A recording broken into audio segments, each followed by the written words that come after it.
Dear Patriots, before the news starts, please subscribe to our Patriotic channel by clicking the subscribe button. Give us a thumbs up to this video. Don't forget to leave your opinion below in the comments section. Share the news on Facebook and Twitter so your friends see it. Thank you. After Trump announced his Iran deal, Bibi Netanyahu just got on TV and said something incredible. American relations with Israel have improved tremendously under President Trump. Those improvements were never more apparent than on Sunday, 2 days after President Trump announced his new Iran policy. The president outlined in an address that, while he would not withdraw from the 2015 nuclear deal with Iran, he would decertify Iran's compliance with the deal and impose sanctions on Iran's Revolutionary Guard. An interview with Israeli Prime Minister Benjamin Netanyahu was aired on CBS's Face the Nation on Sunday, in which the Prime Minister praised President Trump's announcement, saying, "I think the President was very courageous in saying, 'I'm not going to kick this can down the road. I'm not going to say, well, it's going to be on somebody else's watch. I'm going to stop this from happening.'" He continued, highlighting exactly what's at stake if Iran gets nuclear weapons. "We cannot allow Iran, the world's foremost terrorist regime, that hangs gays, kills protesters, jails journalists, and foments aggression throughout the region and the world. We cannot allow this rogue regime 30 times the size of North Korea's economy to have a nuclear arsenal. It's a very brave decision, and I think it's the right decision for the world. Israel is one of our closest allies and the only true democracy in the Middle East. It's great to have a president who cherishes and protects that friendship and makes the Israel, and the world, a safer place." HT The Hill.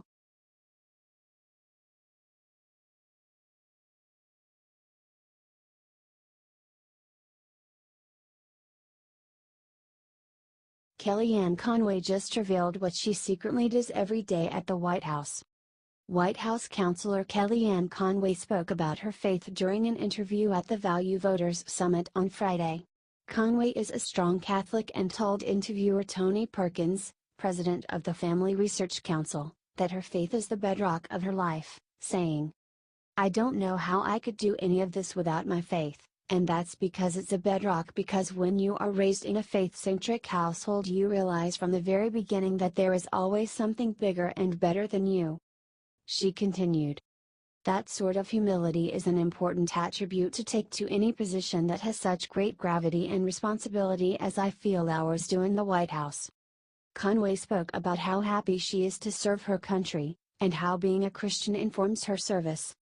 "I feel incredibly privileged and blessed to serve my country in this position, and if I approach it that way, I'm approaching it as a woman of faith, and somebody who knows that for every time there is a season, and God places us at certain places in certain times in our life." Conway added that she begins each morning in the White House with a prayer. "I first of all say a prayer as I walk in, because every day I ask the Lord to bless everyone who works in the building, everyone in the country, everyone who that building represents across the country, for our safety and our security, our understanding, wisdom." Kellyanne Conway is a lovely speaker, and hearing her talk about her faith is nothing short of inspiring. "It is great to see godly people in the White House serving us every day. President Trump sure knows how to pick a great team." Share it out if you agree with Kellyanne Conway's message of faith and service. HT Town Hall.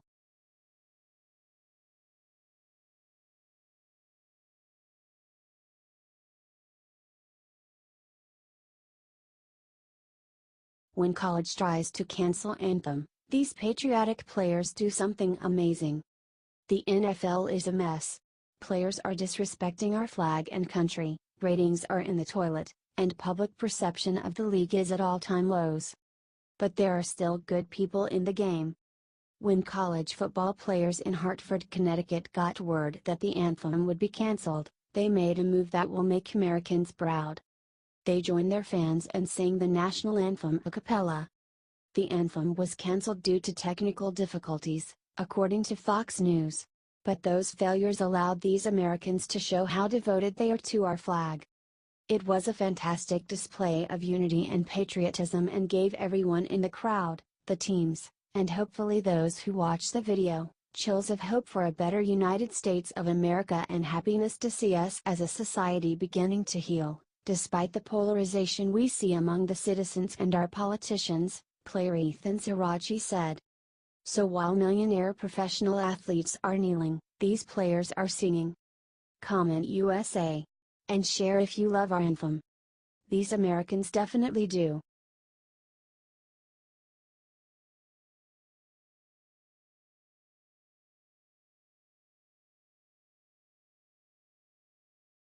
After Senator Bob Corker called him castrated, Rex Tillerson looked into the camera and made him cry. Secretary of State Rex Tillerson just ripped Senator Bob Corker, RTN, for his bizarre comments earlier this week saying that President Trump had castrated the secretary. When Tillerson was asked about the comment on CNN's State of the Union Sunday morning, he drawing replied, "I checked, I'm fully intact." Boom. As Corker just found out, no one can put you on a slow burn like Rex Tillerson. Corker had excoriated the president over his foreign policy with North Korea in an interview with Washington Post, saying, "You cannot publicly castrate your own Secretary of State without giving yourself that binary choice." The tweets, "Yes, you raise tension in the region, and it's very irresponsible. But it's the first part that I am most exercised about." Corker was referring to a news conference in Beijing in which Rex Tillerson said the United States had attempted to start communication with North Korea about its nuclear program, to no avail. The next day President Trump tweeted that Tillerson was wasting his time attempting to talk to North Korea. Tillerson leapt to the president's defense, however, saying that President Trump just has an unusual style of communicating that people are not used to because it is so radical. "The last thing anybody likes to do in this town is make a decision," he said. "Because when you make a decision, you're suddenly accountable for that decision. I am fully committed to his objectives, I agree with his objects, I agree with what he's trying to do. How he wants to use his own skills, tactically to push things towards change, I'm here to help him." Despite what the media and Renos like Corker want us to believe, the president's cabinet is stronger than ever. HT The Hill.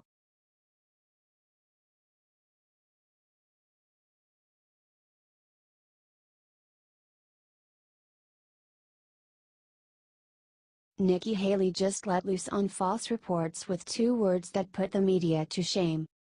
United Nations Ambassador Nikki Haley just got on ABC's This Week to blast the media for reports that she and Secretary of State Rex Tillerson are feuding over President Trump's decision to decertify Iran.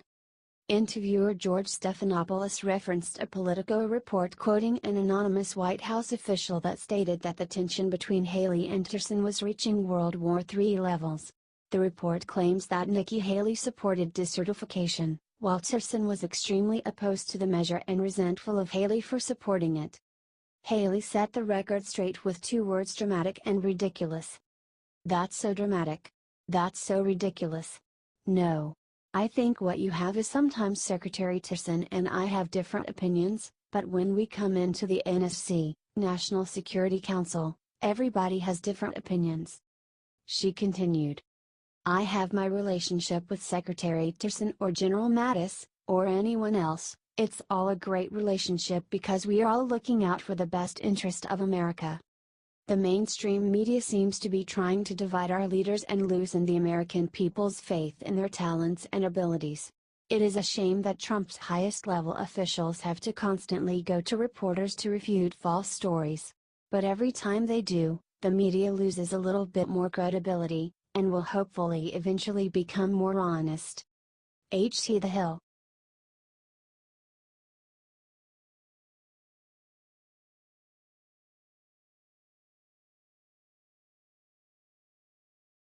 Trump just showed up in DC, and immediately everyone noticed one new thing on him. The press has been constantly going after our president. It's so sad. It's not rad, but reporters have now noticed something amazing about our president now.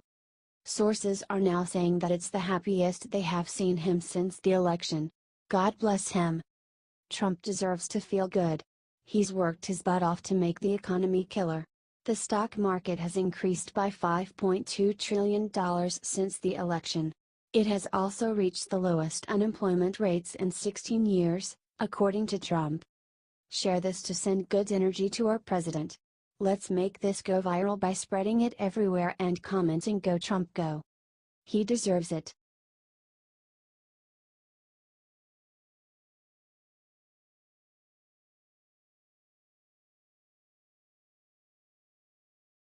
Julian Assange just unleashed a hellish surprise on Hillary Clinton. This is huge. Julian Assange just attacked Hillary Clinton this Sunday. Julian Assange tweeted out something mysterious about Hillary Clinton that has people guessing that something is coming for Hillary Clinton.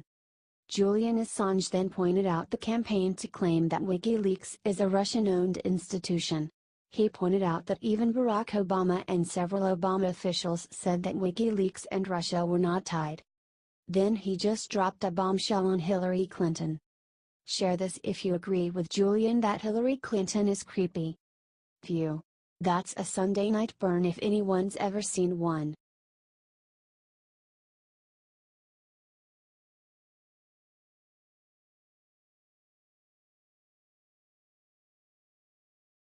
Trump just spotted on golf course with someone that has reporters everywhere freaking out. Kentucky Senator Rand Paul praised President Donald Trump on his move with taxes and health care after the president crushed him in a round of golf this Saturday, as reported by Nation One News. "The president never loses, didn't you know?" Paul told reporters after the game. "The president and his partner beat myself and my partner by 3 holes. He's a little better golfer than I am, admittedly, but we had a good time. I've been very excited about the president's tax plan from the very beginning, when he put out a 15% corporate tax cut," he said. "Now, obviously, trying to say 20%. I just want to make sure we realize we're competing with the rest of the world." Paul then said that he supports Trump's executive order to take down Obamacare and make it possible for individuals to join together through national health plans. "I'm really excited about letting people buy across state lines," Paul said. "The interesting thing about this is half of the people in our country get their insurance through the Employee Retirement Income Security Act already. So Amazon, Pepsi, Coke, Microsoft, MGM, big companies all get their insurance across state lines through ERISA plans. Now we're going to let individuals get the same thing." Share this if you are glad that Trump will single-handedly fix Obamacare. Thanks for reading.